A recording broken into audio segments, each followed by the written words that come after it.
งพงศดีเปิดบ้านกวดสอบบทสรุปขาดตัวปฏิบัติแผนงบประมาณปี 2025ตอนบ่ายของวันที่ 8 กรกฎาคม 2026ที่ห้องประชุมชั้น 3 สำนักงานปกครองแขวงได้จัดกองประชุมเปิดบ้านการกวดสอบบทสรุปขาดตัวการจัดตั้งปฏิบัติแผนงบประมาณแห่งรัฐประจำปี 2025ของส่วนสหกรณ์และแขนงคุ้มครองทรัพย์สินแห่งรัฐแขวงพงศดีโดยการเป็นประธานเข้าร่วมของท่านพรไซอ่อนสากรรมการประจำพรรคแขวงของประธานคณะกรรมการปกครองแขวงผู้สินำของเขตเศรษฐกิจขันแขวงและท่านอินทาหรือนำมาจาก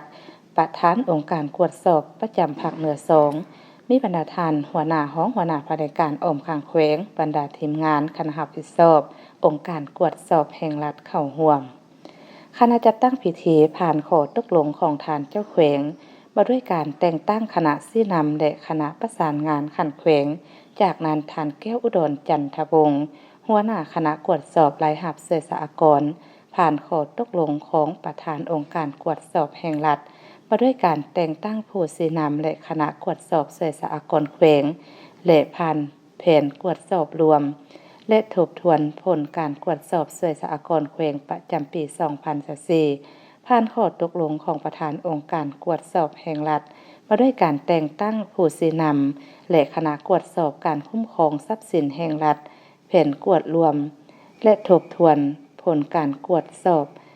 แขนงคุ้มครองทรัพย์สินแห่งรัฐประจำปี 2024จากนั้นคณะประสานงานเสสหกรณ์แขวงรายงานเกี่ยวกับการปรับปรุงแก้ไขบรรดาข้อคงค้างตามบทบันทึกการกวดสอบบทสรุปขาดตัวการจัดตั้งปฏิบัติแผนงบประมาณแห่งรัฐประจำปี 2024รายงานเกี่ยวกับการปรับปรุงแก้ไขบรรดาข้อคงค้างตามบทบันทึกผลการกวดสอบบทสรุปขาดตัวการจัดตั้งปฏิบัติแผนงบประมาณแห่งรัฐประจำปี 2024ซึ่งสหกรณ์ประจำแขวงพงศดีมีรายหับปิษาการค้างหมอบหอดท้ายปี 2024จำนวน5,647,800 กีบผ่านการกวดกาคืนบรรดาเอกสารที่ติดพันกับคณะสุขอยู่แก้ไขผลของการกวดสอบและคณะวิชาการของเสหกรณ์ประจำแขวงพงศดีฮอดท้ายปี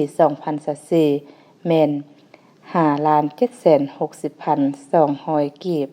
ฉะนั้นจึงถือเอาตัวเลขดังกล่าวนี่เป็นพื้นฐานในการติดตามสุขอยู่แก้ไขมาฮอดวันที่31 ธันวาคม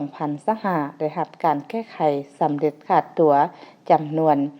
5,760,200 กีบและเสหกรณ์แขวงพงศดีมีหนี้ต้องรับสะสมฮอดท้ายปี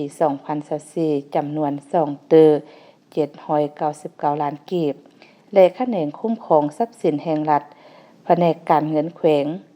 นี่ต้องหับจากค่าทรัพยากรธรรมชาติจำนวน1ตื้อกว่ากีบและ 4,647 ดอลลาร์สหรัฐตามแผนการกวดสอบปี 2013มาฮอดปี 2024แก้ไขได้จำนวนหนึ่งและแก้ไขยังบ่ขาดตัวแก้ไขได้ 1,623 ดอลลาร์สหรัฐและ6,796,000 กีบข้าง3,028 ดอลลาร์สหรัฐและ997,512,000 กีบโอกาสนี้ผู้เข้าร่วมได้ประกอบคำคิดคำเห็นเพื่อเฮ็ดให้บันกวดสอบดำเนินไปโดยผลสำเร็จตามแผนการที่วางไว้